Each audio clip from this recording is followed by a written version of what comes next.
In this lecture, I will be discussing the first four types of molecules that are the components of the extracellular matrix. So just to review, these are the components. We have collagen, we have proteoglycan, we have fibronectin, we have laminin, and then we have the integrins. So in this video, we will be focusing more on the first four, as labeled here in red, and in the next video we can talk about integrin. So first we have collagen.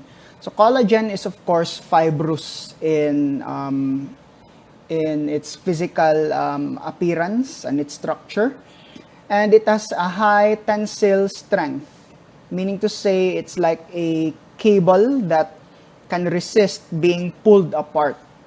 Okay, and that's mainly the function of collagen in the tissues, say on your skin. So collagen is composed of a monomer that is of 3 alpha helices, as shown here in 3 different colors. And these monomers of the collagen molecule are grouped together, as we can see here in this illustration, in blue. So let me see. So they sort of overlap over each other, and the overlap actually creates an appearance that's sort of striped. Okay, and when these monomers are bundled together, they form what we call as a collagen fibril. Okay, and this collagen fibril, of course, has the high tensile strength that the collagen molecules also have. So here's how it would look like. Notice the banding pattern on each of these collagen fibrils.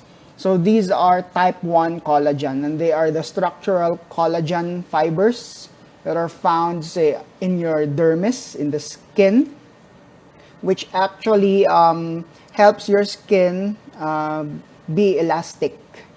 Okay, so when you try to pull your skin, it will just spring back to its original position because of the presence of collagen in your skin. And as we know, as we get older, these collagen fibrils lose their integrity, and thus the elasticity of the skin is also reduced. So here's a detail. You notice how the collagen fibril is composed of these cable-like structures that are intertwined also onto each other. So much more like the rope used to tie the cow, okay, on the stake. So it's actually very strong, and it has a very high tensile strength. But there are also collagen fibrils present in the cornea of your eye. The cornea of your eye is actually transparent in color. You see through that layer. And the reason why it's transparent, because the collagen fibrils in the cornea of your eye are actually arranged very orderly, like this one. So in this layer here on top, you can see the fibrils arranged from left to right. Okay, so you can see the pattern. But here in the center layer, you can see the fibrils arranged so that their cross-section is facing towards you. So they look like they're circles, but they're actually moving away from you and then towards you. So these are perpendicular arrangements. And the same arrangement as the top layer is shown here in the bottom layer. So these are the arrangements of the collagen fibrils in the cornea of the eye, so that it's so orderly that light is able to pass through this layer, and the cornea is transparent. And then we also have a type of collagen called type 4 collagen that's present in the basement membrane, or the basal lamina, the one that we talked about in the first video, in the epithelial tissues. Okay, and the collagen fibrils there are arranged this way, like a network. These are type 4 collagens. So you see the differences in arrangement of this collagen results to the differences in the characteristics of the particular structure. Here, because of the arrangement, the structure is transparent, and here, the structure is like a thin sheet of paper. Then the second type of molecules present in the ECM are the proteoglycans. And their characteristic is opposite to that of collagen. They have high compressional strength, so they can withstand being pushed together or compressed.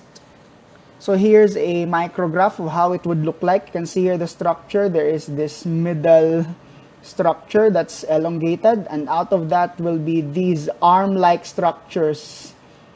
Okay, so it would look like as if it's a millipede or a centipede. And here's an illustration of that. So you can see that proteoglycans are actually made of this main structure here in the center, which is made of hyaluronic acid. Okay, and then out of that would be another structure. Okay, and then out of that will be these red arm-like structures that we see. Okay, so you can see the hierarchy of the structure of the proteoglycan. So this is the main structure of this small portion that we see here. Okay, so again, first we have the hyaluronic acid, and then out of that will be these branches, and this black branch here is actually this core protein. Okay, and then these red arms that we see here out of the black branch are these things that we see here enlarged. We have two types. The long ones are the chondroitin sulfate, and the shorter ones are the keratan sulfate. Now, the presence of sulfates in the proteoglycan molecule actually attracts water molecules. So meaning to say, in between these arms, there are water molecules there, sort of like attracted to the sulfates. And the result of that, the consequence of having water molecules in between these arms, is the characteristic of a proteoglycan to be able to withstand compression. Okay, so it's like there is a padding in between these arms that allow them to withstand being compressed together, and that padding will be the water molecules. So here we can see a combination of molecules that is making up an extracellular matrix. Here we can see the collagen fibril with its characteristic high tensile strength. And here we can see the proteoglycans with their characteristic high compressional strength. So if we combine these two, it's like you are making a concrete wall that's both resilient from compressional and tension forces. Then the third type of molecule in the ECM will be the fibronectins. Okay, the fibronectins. The fibronectins appear like this in the micrograph. So they seem to be made of two chains that are attached together at one end only. Okay, and this is how it looks like. So you can see here the two chains. Okay, two chains. And each of the chain actually have special segments. So here, colored in red, we have the collagen binding portions of the chain. And here, this portion will be integrin binding. Okay, if you can remember, the integrin is another molecule found in the ECM. And then here we have heparin binding domains. And then here on this end, there's this disulfide linkage that links these two fibronectin chains. The integrin binding domain is actually also known as the domain that contains an RGD sequence. Okay, so this RGD sequence named after the amino acids present, okay, RGD, is actually an integrin binding sequence, as illustrated here. So notice that if you have collagen and then fibronectin and integrin in an ECM, they can actually bind to each other because there are binding domains, especially on this fibronectin for those other molecules. And fibronectin is shown to be present in the surface of embryonic tissues like this one. So they glow here in red because they are coated with an antibody that glows in red. And their function, okay, the fibronectin particularly here, is actually for cell migration. So there is this experiment wherein there are cells, okay, that are able to migrate, embryonic cells. So this is in vitro. And then the scientists sort of paint the surface of the glass with the fibronectin. And notice how the cells move and migrate only within that painted area of the where the fibronectin is painted on. Okay, and some cells do manage to get out of that, but a majority of the cells really follow where the fibronectin is. And scientists also have seen this happening in embryonic development, because I think you're all familiar with how cells need to migrate and move about during embryonic development in animals, for example. And here, fibronectin is also shown to have its role in the formation, proper formation of glands. So here we have salivary glands, and this is the normal formation wherein there are lobes in the presence of fibronectin. But when fibronectin is absent, the lobes are actually absent also. So here we can see a cell that is unusually square in shape.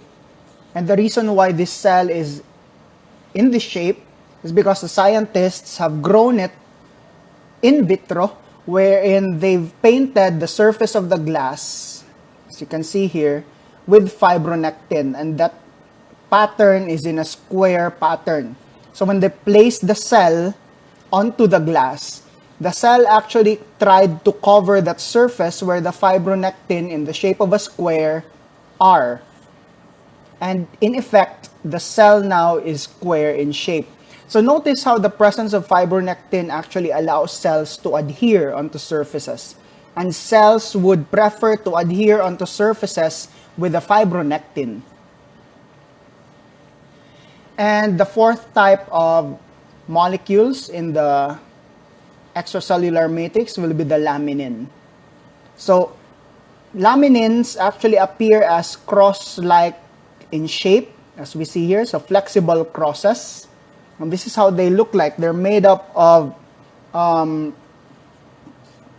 3 chains that are intertwined together. And there are these portions that are not intertwined. And the result is this cross-like structure. Okay, so we can also see here integrin binding domains, okay, in these ends. And here you have ends for self-assembly. So this is how the laminin looks like. And laminin is actually present in the basal lamina as shown here. This is the basal lamina together with the type 4 collagen. And they make up the sheet structure, okay, the thin sheet structure of the basal lamina. And this is a picture of how the type 4 collagen shown in pink are linked together, and the laminin, okay, shown in green are linked together as well. So there is this molecule shown here in purple that links the laminin together with the type 4 collagen in the basal lamina. So laminin is also shown to be present in embryos on surfaces, most probably because these surfaces have extracellular matrix like the basal lamina. And that's also where cells migrate on or migrate upon, as shown here. The green cells here are moving. So just like with your fibronectin, the presence of laminin is also important for proper cell migration during the development of the embryo. And lastly, let's talk about matrix metalloproteinases. These are actually enzymes that help break the integrity of the extracellular matrix. So they help in digesting various extracellular matrix components or molecules. And these enzymes need zinc ions and calcium ions as cofactors in order for them to work. So they can be secreted into the extracellular matrix and they will cause the ECM to be digested. Okay? And what possibly could be the use for digesting ECMs? So for example, in tissue remodeling, okay, so what if the development calls for the destruction of the ECM so that cells can rearrange? So MMPs need to be released to digest those extracellular matrices. Sort of you're having a renovation in your home. You might need to destroy some walls, some extracellular matrices in order for the renovation to be successful. So in embryonic development, in wound healing, and also in the formation of blood vessels, MMPs are also used there.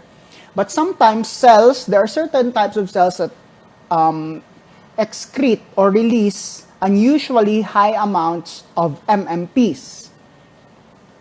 And these are associated with the characteristics of cancer cells, cells that are able to eat through, say, the basement membrane.